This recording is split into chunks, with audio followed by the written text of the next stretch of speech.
But it's always a pleasure having these conversations with you. Economist Kayode Deji, thank you so much for your time. Thank you very much for having me. Thank you. Now let's move on to our next conversation. The political landscape in Nigeria is shifting once again as more state governors continue to defect to the All Progressives Congress, the APC. With the 2027 elections on the horizon, these defections are raising key questions. What is drawing these leaders to the APC? Is this part of a broader realignment or purely strategic positioning? And what does it all mean for opposition parties and the balance of power across the country? To help us unpack these developments, especially from the perspective of Edo State and the South-South region, we're joined by the chairman of the APC in Edo State. Good evening to you, Mr. Jarett. Thank you so much for joining us on the program. Thank you for having me. Right. So, more governors are trooping into your party every other month. Isn't that an implosion waiting to happen? Well, no, I don't think so. If you remember, before our election in Edo, we had a meeting in Cross River where we had just one governor in the South-South as at that time. And today, the governor, as at that time, that's the governor of Cross River State, said that he's going to work very hard to ensure that Edo comes in. And from there, we are going to all join together with the Edo governor that we are going to realize to ensure that other states come in. And all we were targeting at that time is to ensure that the entire South-South is APC. And that is what is happening now. The point is, the president is doing very well, and many governors are keen into it. And look at what is happening in all the states in the country. You discover that the APC states, the governors are doing excellently well. The president is doing well, and the governors are seeing it. We have never had it good before, and the governors are seeing all of that. So they want to key into the center to ensure that that thing that the president is doing gets to their state. So that's what you are seeing. And don't forget that PDP is a sinking ship, and our president said it very clearly, that when a ship is sinking, it is good for you to give life jacket to those in the ship so that they don't sink with the ship. That is exactly what is happening today. I hear you, but how do you respond to accusations that the APC is using federal might or pressure to attract these governors from other parties? Are we on the path to a one-party system? Is this what we're gradually seeing before our very own eyes? It is not the duty of APC to prevent a one-party state. It is the duty of the opposition to prevent one-party state.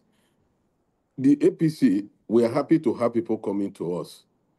You had ADC. They started it by saying that they want to have their forming coalition.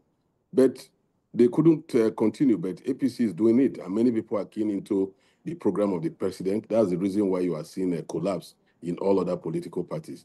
Look at Edo State as an example.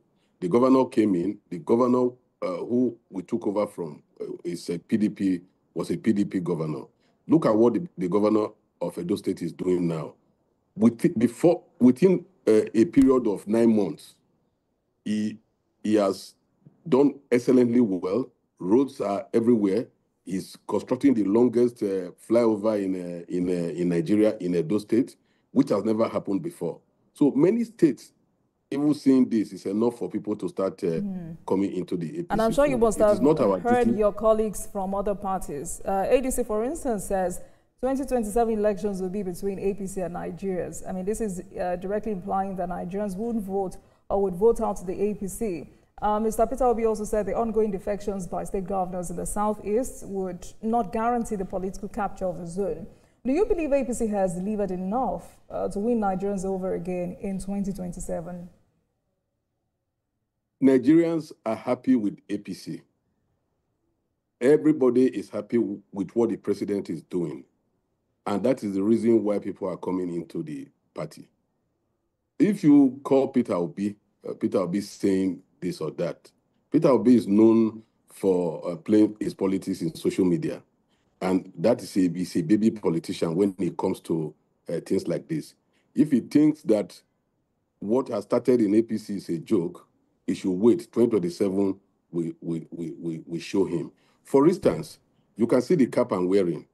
We are not forcing this cap to give to people. We printed about 7,000 caps, and we told everybody that 2027 for Asiwaju is settled. We told anybody who is interested, who is keen into it, to come and collect the caps. As I speak, we have given out about 3 million to people already.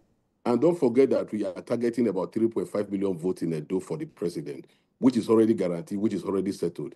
And it will happen by the grace of God. 1 billion Peter Obi cannot stop APC from capturing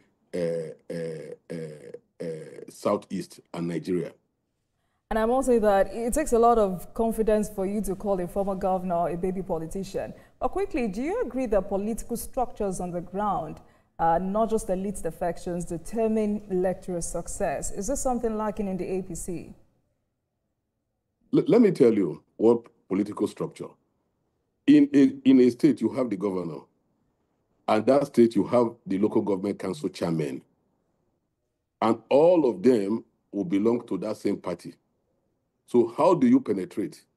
It is only when you don't have a governor. That is when you say, okay, yes, you possibly can lag behind in such a state. But the political structure starts from the governor, then you go to the grassroots where you have the local government council chairman. That is the structure that wins election. That is the structure that wins election because he who pays the piper dictates the tone. That is what is happening. So the APC has the structure to win more votes that they got in the last election. So what then would you say to Nigerians who feel the APC has become disconnected from the masses and only serves political elites? The APC? Yes. No, that's not true. The APC is connected to the people. What the president is doing, the people are seeing it. We've never had it as good as this before in Nigeria. The best president we have ever had is President Bola Ahmed Tinubu, and the entire Nigeria is aware. As I speak to you, I'm in Kebbi State. I am here to talk to Edo people who registered at home, and I'm here to have a meeting with them to tell them on the need for them to come home.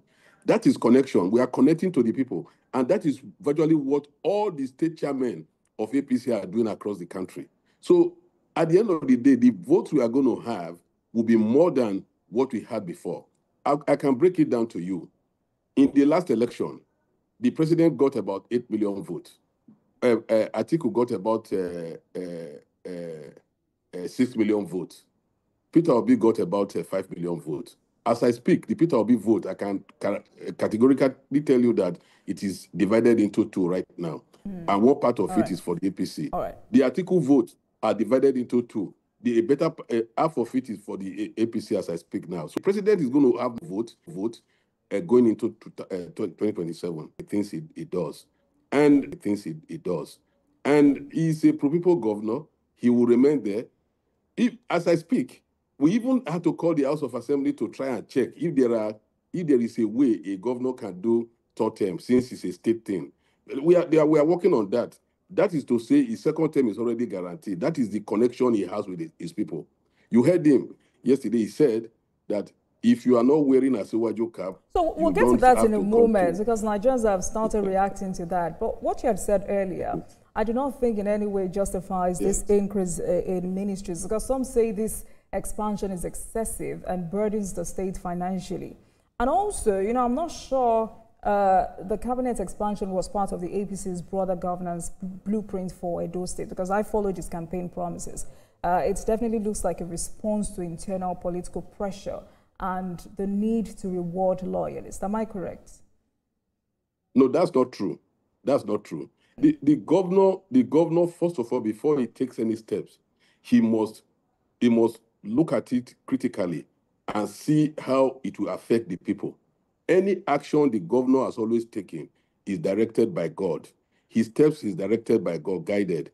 And everything he has done by expanding his cabinet means that there are areas where if you give a workload to one particular person, a ministry that is supposed to be like three ministries, and you give it to one person, the workload will be so much that the person will not be able to deliver. For instance, we have a ministry that is purely for security because of the nature of the security in the state. That is why he did that. So if you check all the ministry that he has, it has meaning, it has a reason why such ministry were formed. So everything he did, it is what the people want him to do. That is what he's doing. It is not because of political pressure. Our governor does not work on that. What you said is that this move is about consolidating APC's base in Edo State. So would it be fair for anyone to assume that this move is aimed at strengthening his influence ahead of the next Edo governorship election? Is that accurate? That's not it. It is. I just made an example. I just gave you an example now, where you have a ministry where somebody is doing the job of about 5 people.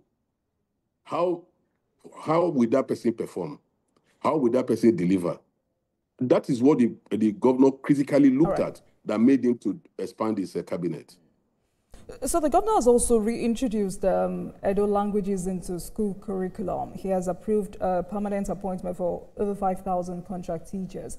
There has been considerable public reaction to his reported directive for cabinet members to wear President Tinubu's branded outfit at public events. How do you respond to, the criticism that this directive blurs the line between governance and partisan loyalty? What does it mean? Well, as I speak, from the party angle, if you refuse to wear that cap as the governor has instructed, as you are barred from going into ESCO meeting, we will also suspend you from the party, because that is his discipline and that is his subordination, which we don't tolerate in Edo State. Why is that so? That's what I'm asking. That is because we had made a promise that come 2027, 3.5 million votes is guaranteed for the president. And in that, by so doing, that anybody, I said it in one of my interviews, that if any impediment to make that not happen, we will not tolerate it. Even if it's my hand, I will cut it off. Even if it's my head, I will cut it off.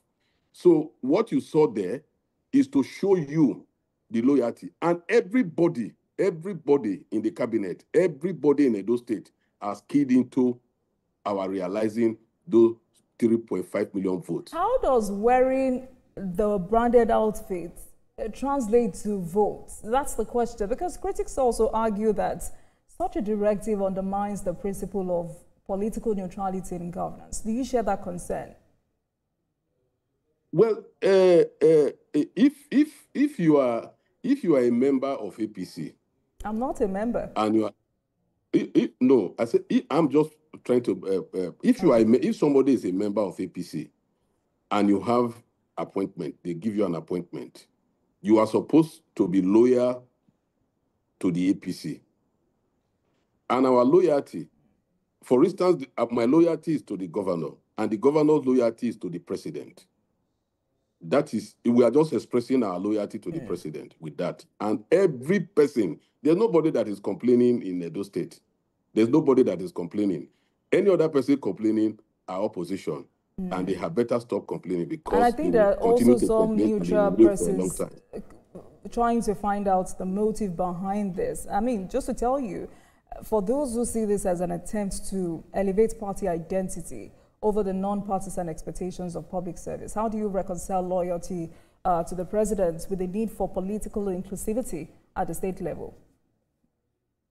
Well, anyhow anybody wants to look at it, they can look at it in their own different ways. We in Edo State, we have said it very clearly that our loyalty to the president is like no brake, no gear, no sense. And anybody who is not happy about that, the transformer is there to hug. At the end of the day, we have made it very, very clear.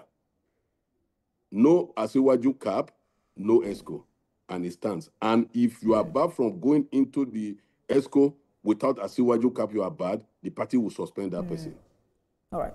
So quickly, before I let you go, Mr. Jarett, back to our conversation about the gale of defections into your party. The conversation out there is that 3 more governors are expected in the APC in the next coming weeks. What's your view on the claim that many politicians defect only for survival and not for the ideology of the party? I don't think so. You cannot be saying that the Bayelsa governor is asking for survival because he's doing his second term. I think he has discovered the reality. He has discovered that the party he belongs is sinking, is dying, and it will soon die. I think that's the reason. Many people are seeing the good work the president is doing for the country. Many of them are also seeing the good work the governors of APC are doing. And that will also tell you that the progressive governor chairman, Hope Uzodinma, is also doing a good job. As I speak, they are in Kebbi having meeting. They are not sleeping. They are working very hard because 2027 is key to APC.